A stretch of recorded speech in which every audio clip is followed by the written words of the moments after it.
Schuyler Bailar. It's so nice to talk to you. Thanks for being on the podcast. Thank you so much for having me. I'm really excited to be here. Absolutely, my pleasure. So how are you? How's life? It's been kind of crazy for you. In Yeah, the good absolutely. way, I I mean, I think guess. it's been crazy for the world, right? I'm doing okay. I think my newest phrase is I've been chugging along, kind of taking the punches as I think the world has. The pandemic has allowed me to shift work in many ways, had to stop doing some of the things I really love doing. So I think I'm chugging along, but definitely there's grief, I think, in all of this process as well.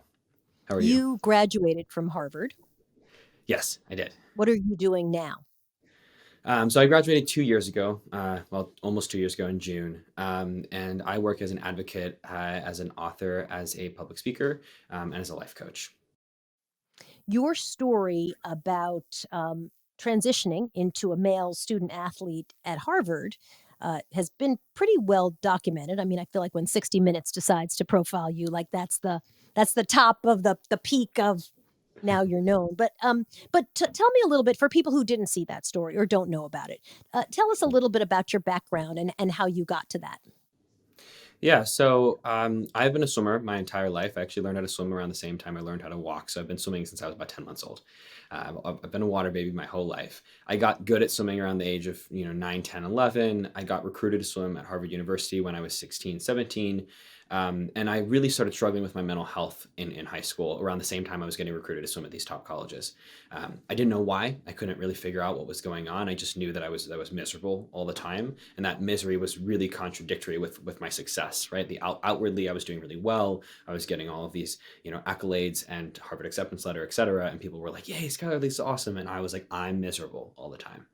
And I couldn't figure out why. And it wasn't actually until I took a gap year between high school and college. I delayed swimming, I delayed college, I delayed everything to go to a eating disorder treatment center where I actually started learning about myself.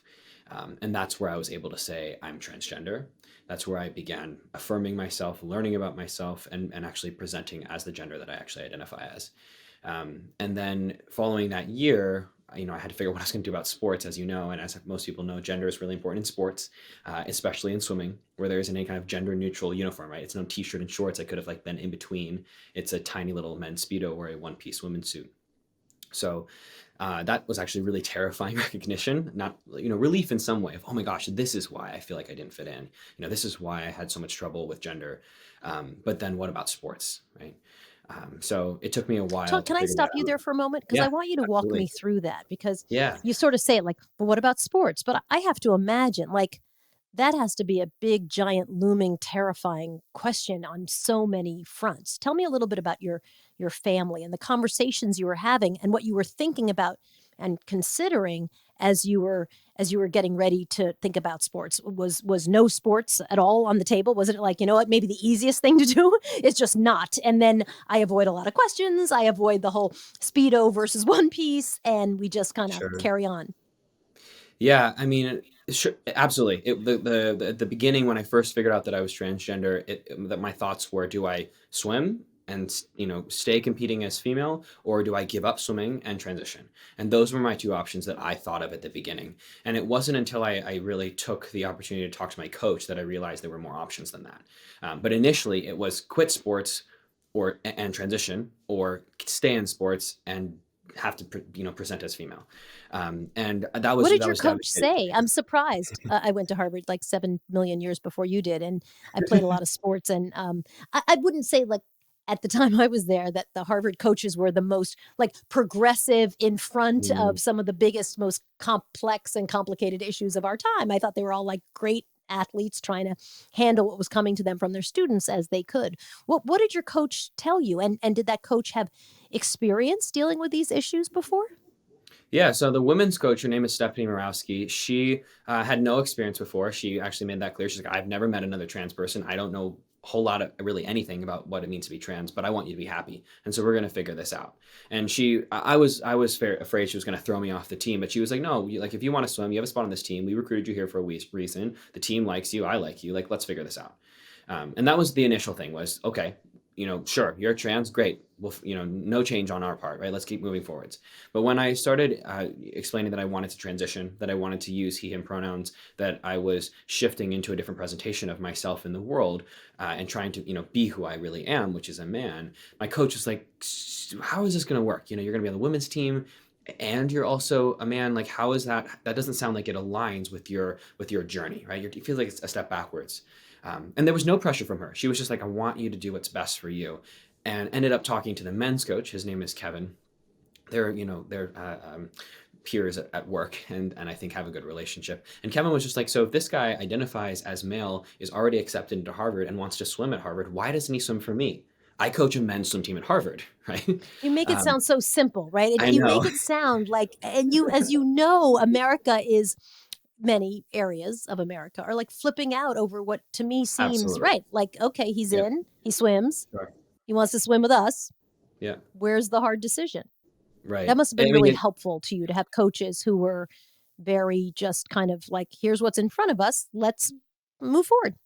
yeah. I just got lucky, to be really honest with you. Like, I just got incredibly lucky. And Kevin had actually taken a gender course before, and just because he thought it would make him a better coach, which is absolutely true, and every coach should do that. But he had just done that. He'd never met another trans athlete. He just wanted to be inclusive and thought gender was important to know about as a coach. So he had all the right language, actually. And he was just like, let's do this. And that's such a privilege, unfortunately, actually, right? It shouldn't be a privilege. It should be an expectation that we are accepted for who we are. But I got very lucky to have coaches that were like, sure, let's figure this out. So then what was that transition, for lack of a better word, to Sure. the team like? We other swimmers, you had to be, I know you sound as cool, absolutely as cool as a cucumber, but it had to just be so terrifying in so many Yeah. ways. You hop in and you're now at the pool and there are all your fellow swimmers. What was going through your mind? What were you thinking? Well, to be honest with you, I didn't actually accept the offer at first. I said no. I flat out said no. I said I Why? have to stay on the women's team. I'm not ready because I had worked my whole life to be a winning athlete. I had started swimming, like I said, at 10 months old, and swimming as a man would be instantly shattering all of that potential success I could have garnered competing as female, right? I had hopes of breaking records at Harvard, of going to national champions, maybe even Olympic trials and beyond. And those were all real, like, athletic goals that my coaches had for me too. And despite the fact that I could maybe be okay competing as male, it was almost definitively giving up at being that top of the 1% of the women's team. So it was really hard for me to let go of that success. And so initially the fear was, do I choose the hard work that I've done my whole life, right, being good, or do I choose myself? And like, it's kind of choosing between myself and myself. So I ended up obviously choosing the men's team, but that decision was very difficult. And I ended up deciding that I had to choose my own happiness over anything else. That I couldn't be trying to what I call paper successes, try to run after these paper successes, something I can write down on a piece of paper. Because in reality, if I'm not fulfilling myself and my humanity and my authenticity, those paper successes aren't going to mean anything, right? So to answer Yeah, your I think question you more just end up directly, finding yourself very lonely and very depressed and stacks of exactly. successes pinned to your wall, but not really feeling it.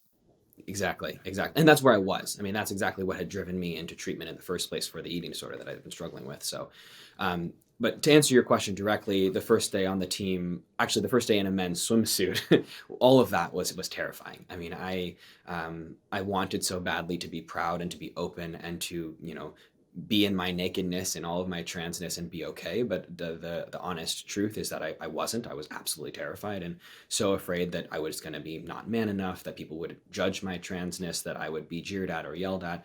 But I What tried to ended find. up happening? There was some people who had opinions for sure, but for the most part, the Sounds like team. Harvard. The team, I will say, actually, I was talking more actually before I got to Harvard. A lot of people Mm. before I got to Harvard had opinions because I began training on a men's team before then. But at the Harvard team, actually, I found a lot of people to be very accepting. And I think that the sort of general mindset was if you can keep up and you're going to get good grades, because our team GPA was very important to us, then okay. And they really, I think, I think we're accepting, and that's not to say that it was easy. Like I'm not at all gonna try to paint a picture of like I walked on the team and everything's great, everybody understands, everything's awesome, like boom, everything's great. Like that's not what I mean. I mean to say that nobody was actively hateful. Nobody was trying to make me feel like I didn't belong. But people didn't understand, and I think I really had to walk through the process knowing that they didn't understand in a way that allowed me to engage with them and say, hey, if you don't understand, like I'll explain it to you. Let's walk through this. This is a journey none of us understand, right? None of us have had a trans athlete on our team before. I've never been on a men's team before. Let's like walk through this together. And I always say we stumbled through it. Interesting. So I think there's this mythology around being a first, right? And Sure. when I've done a million stories on firsts, and they're always like this glowing, amazing. I mean, it sounds so easy and historic and I think the reality when it's unfolding is as you describe, right? A little messier and scary, and suddenly you're explaining yourself over and over and over and over again. And listen, sometimes I feel like I have just to explain like black people, and at some point, like the eighth time, you're just tired of it. Like it's just because it's Sure. you're just tired of it. You almost Yeah. be like, go get a book. You know what? Go read some stuff and come back. Give me a day off. But I mean, did you find that? Did you appreciate that you were having these conversations, or did you appreciate it up to a point, and then you're like, I can't.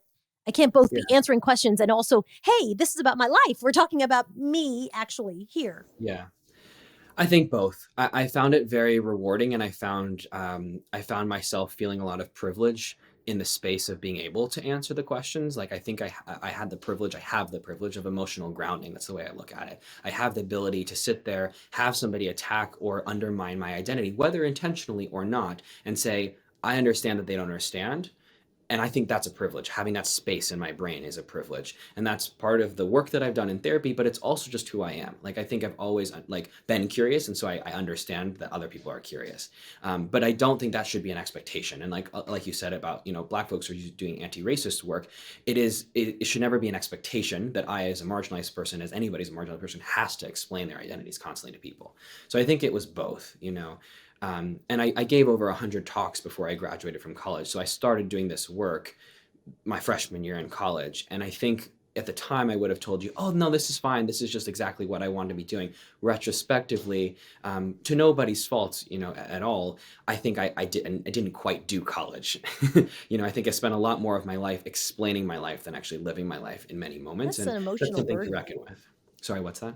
It's an emotional burden. I'm explaining Exactly. stuff, again, it's exhausting. I mean, it's great, but it's also exhausting. I sometimes I'm curious your take on where we are as Americans because, where was I today where I saw a gender neutral bathroom. And what was interesting about it was they only had one bathroom. It was Mm, in some store, and I was mhm. thinking like in my home, I don't have to put up a sign that says gender neutral bath. Like anyone who needs to pee goes into the bathroom. Where like Sure. it's I sometimes I'm like, you only have one entire bathroom in this entire place. Obviously it's gender neutral. It's the only one. Like this is it. Sure. And it just made it seems so almost absurd, Mm, in this thing. And I don't know. I can't decide if I'm feeling hopeful for America when I hear the stories that you talk about, where you have coaches who mm, seem so thoughtful and and interested in being helpful, and then literally we're talking about bathrooms. Like people mm. are obsessed with bathrooms, and I People are and obsessed Mr. with that. Potato, right? And it's like, oh my gosh, Oh my gosh, yeah. how are we? How are we having Mr. Potato, who's not even he's a potato, right? Like it's I don't know. Are you optimistic about these conversations? Are you I don't know. Do you feel like this is moving in a positive direction, or do you feel like, this is not moving in a positive direction? Mm. Well, I think there's a number of things to think about with this. The first thing is, I totally hear what you're saying of if there's only one bathroom, of course it's gender neutral. But I do think there can be value to adding that sign because that says it's just a little note that says, hey, I've thought about trans people, I've thought about gender nonconforming people, and it's a way to communicate that without saying, hello, we welcome transgender and gender nonconforming people, right? It's a small little nudge, and I think Oh, that that now I'm can gonna actually feel be. happy about that place and their bathroom, and I was kinda thinking it was ridiculous, but all right, I'll Yeah, buy so that. that's another way to look at it. Like there's kind of that, and I would imagine that actually is probably their intention, because otherwise they would have chosen a sign that says unisex or not put anything at all. So there's intention behind that. And as somebody who isn't transgender, you might not notice that, but a trans person, 100%. Every time I see a sign that says gender neutral, Interesting. it makes me feel just a little bit more safe, because it says that person put intention behind that to say, hey, I'm aware that not everybody is gender binary, right? Or falls within this binary or is cisgender. And I'm going to be accepting of that by putting this sign up, right? So I think there's value in that. And in that sense, I'm very optimistic. I think that there's a lot of movement on that front. But you're correct. People are obsessed with bathrooms. And the thing that people forget is that the bathroom is to go pee. The bathroom is to go to the bathroom. And unfortunately, people get it doesn't matter who you're peeing next to. If you care about the genitals of the person peeing next to you, you have a different problem. And that's probably a pedophilic or very perverted, very illegal problem if you care deeply about the genitals of the person sitting next to you or Or peeing you're a next to you. 3-year-old because they also are obsessed with Right, and the peeing, 3-year-olds you apparently. can't deal with. Yeah, but if they're and hopefully the 3-year-olds aren't voting, right? So my point is that, that people get all wound up about bathrooms because they're like, "Oh, I don't want a man in the bathroom with my daughter." First of all, trans women are women. And second of all, if we want to go beyond that, even if there was a man in the bathroom next to your daughter, that shouldn't matter, right? It shouldn't actually have an effect. And we should be teaching men, if the real concern is that a man is then going to rape somebody, we should be teaching our boys and our men to do better, because they shouldn't, if they go pee next to a woman, that should not encourage them to rape them, right? And I'm being very I'm frank with you, because that's actually where the arguments go. Yeah, no, and the other thing that I have found so interesting, and I've seen a lot of TV journalists do this, usually TV Mhm. journalists, um, they sort of wanna talk about sex. Like, the minute they're talking about trans, like, it's Mhm. all about sex, as if human Yep. beings have no other sort of facet to their life. Like, I've never sat down with a famous movie star and been like, "Listen, before we get to your movie, I need to ask you something about you and your wife." Like, it would just be so Yeah. but when it comes to trans people, you go back and read some of Mhm. these transcripts, you'll see it's Yeah. almost this, like, it's just so odd. Yep. Have you noticed that, and why do you think that is? Sure. Well, absolutely, I've noticed that sometimes people's first question is, so, like, have you gotten the surgery, right? Which always means genital surgery, right? They want to know, like, have you gotten the full transition, which always means, have you gotten Again, kind surgery? of personal questions for someone you Yeah. don't know, like, Or super they'll duper well. They'll go right at it too. They'll just be like, "So do you have a penis? Do you have a vagina?" Like, just, like, go right there. If it's a child, I will sit down and I will answer the question, and I will talk to them, and I'll explain to them all kinds of things, because that child doesn't know any better, and that's totally fine. But if you're above the age of, like, 12, you should know better, right? They're called private parts for a reason. And what I always tell people is, "Listen, I understand why that's your question, because when I say I'm transgender, you think that I'm opening up a conversation about my body and specifically about my genitalia, but that's not the case. And I'm gonna educate you that by telling you that it's not the case. Being transgender is far more than about what's in my pants. And you need to think about the fact that when you walk around the world, you don't ever meet somebody and say, what do your genitals look like? Never. Right? Even some of the most perverse people actually don't do that, right? They don't go and say that. So if you are going to walk up to a random stranger and ask them what their genitals look like, or if you ask your friends how long their penises are or what their clitorises look like, then okay, I'll understand why you asked me that question. Right, no, you're a person who has a severe problem if that's how you're Right. approaching people randomly on the street, Exactly. like, that's a whole And other so I category of issues. Exactly. So I highlight for them for that, and I think that once you put it into that framework, they're like, "Oh, I see." They'll be, "Oh, I'm just curious. I'm just curious." I'm like, "That's okay. You can be curious, but curiosity is not always a sufficient reason to ask a question." Mm. And people also don't remember that. When it comes to sports, as you well know, a lot of the debate is around this idea of cheating. Yeah, So if you were a trans woman who was then now competing as a woman, had been, let's say, on the swim team, originally accepted as a man, but now competing as a woman, I think sure. there are people who would have said, "Hey, that's cheating. You Hmm. have an advantage. You're Right. stronger. You have testosterone. You're faster than the women. This is a version of cheating." And I think a conversation around sports and trans people in sports is often around this idea that it's unfair and it shouldn't Absolutely. be allowed. There's been lots of studies, and I've done some reporting on this, of at measuring sort of every facet of athletes. But I'd love for you to talk a little bit about why this is what people focus on, because my sense is that it's not just about the cheating, if you will. Yep. Yep. Your sense is absolutely correct. When we get these conversations about trans women and trans girls in sports, people always bring up fairness and cheating. And the reality is that this is often a ton of bigotry masked in a conversation around fairness, right? There are absolutely biological differences between people's bodies, and that is complex, but it is weaponized against trans women in a way that is not only incorrect scientifically, but also just transphobic. It to me, and I think in much of the research falls also under the policing of women's bodies, especially Black and Brown women's bodies in sport. And we see this with Serena Williams, we see this with Caster Semenya, we see this with like, literally any Black or brown woman in sport, trans or not. There is an immense amount of policing of that person's body, especially with regards to their femininity or their perceived masculinity, their musculature. And I think that there's so much within that we're not addressing when we talk about these conversations with trans women. And most often, people who actually care about this are not actually sports fans. Before they hear about trans women, they don't give a crap about sports. And then a trans woman wants to compete, and suddenly they're massive sports fans. And that is Right. so They're like, indicative. let me talk to you about track and field. Right, when they have never even gone on a run before, right? Or watched a race. So I think it's really important to see how intersectional this issue is. It's often transphobic, sexist, misogynist, and racist, right? A lot of it is racist. The most recent big case of two trans girls that were being attacked were both Black, and they were being attacked by a white cis girl. And that's not a coincidence, right? And I think that's really important to recognize the amount of policing of that. The other thing to recognize is most people who are trying to compete in sports are just trying to play sports with their friends in middle school or in high school. Like, this is not about the Olympics. This is not about any elite sport, because every elite sport that allows trans people to compete has regulations based on testosterone. So you cannot just switch a team and start competing as female. You have to prove you've been on one documented year of hormone suppressants. So the testosterone argument is no, right? In kids' sports, where kids are just toiling around with a soccer ball, what does it matter, right? It's just kids' sports. And I think people get really lost on that, and they apply the wrong rules and don't understand that there are rules at high levels, right? When you get to elite sports, nationals, sectionals, etc., then you do have regulations. But when you're just a kid, you're just a kid playing sports. Um, Yeah, but there's a certain element of cruelty, right? And I think yes, absolutely. Representative Marjorie Taylor Greene, is a good example, right? Of Yeah, just like there's cruelty the for sure the written all over that one. meanness of Yeah, this. Like, let's not even talk about the being completely unprofessional, but just like the cruelty to yeah, do, and I think that some of that is I think there's this element of the kids playing soccer, is that there's a certain amount of cruelty that people like to kind of go in hmm, and twist the knife a little bit.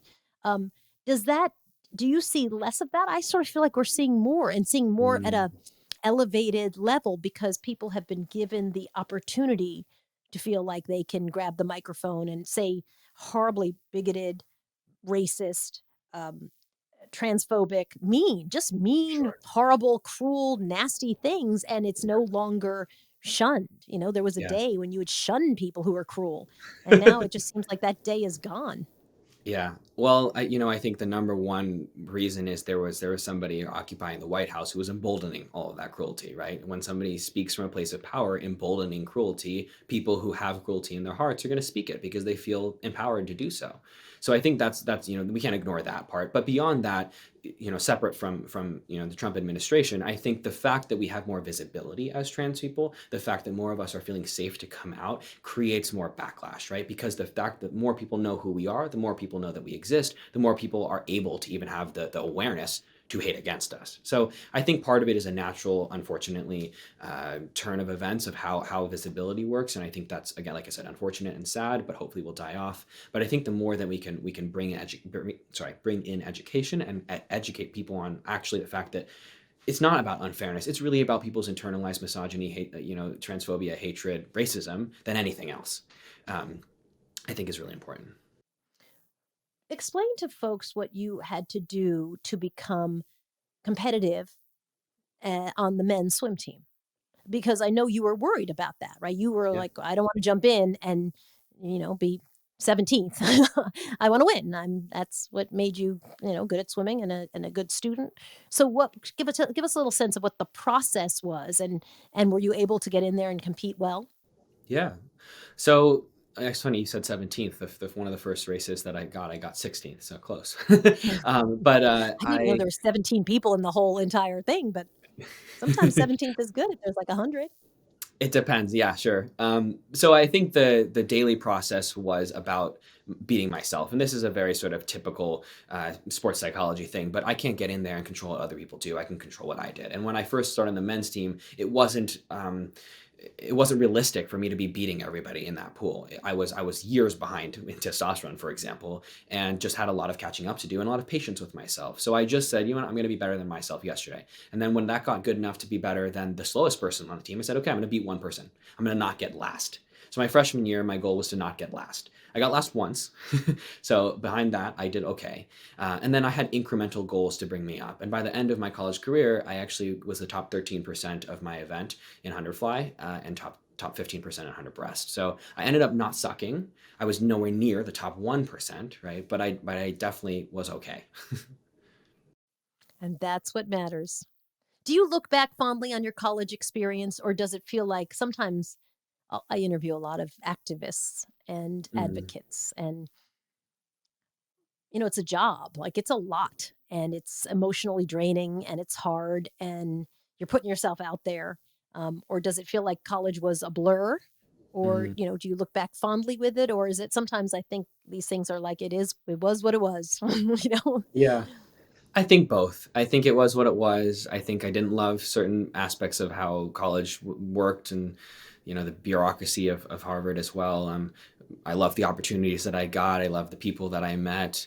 I missed Cambridge, honestly. I really enjoyed being in Cambridge and I love that location. But I think it was complex. I just think I was so busy. I didn't really have a lot of time to hang out. And honestly, the pandemic has been a little bit of a blessing in disguise to give me some time to just hang out and think about what I want to do, how I want to orient, how I want to take agency over my own process. I love that. Schuyler Bailar, it's so nice to talk to you. Thank you so much. Thank you so much. And Congratulations on thank you all your for, success. And I love the way that you're having these conversations, because I think sometimes things that are complicated and messy and scary and people are afraid to dip into them for saying the wrong thing or doing the wrong thing. Like, I'm not sure you can start opening people's minds if you don't help them out. I agree. And that's why I do the work that I do. And I'm so grateful Appreciate for it. the platform here. Thanks for your allyship. My pleasure.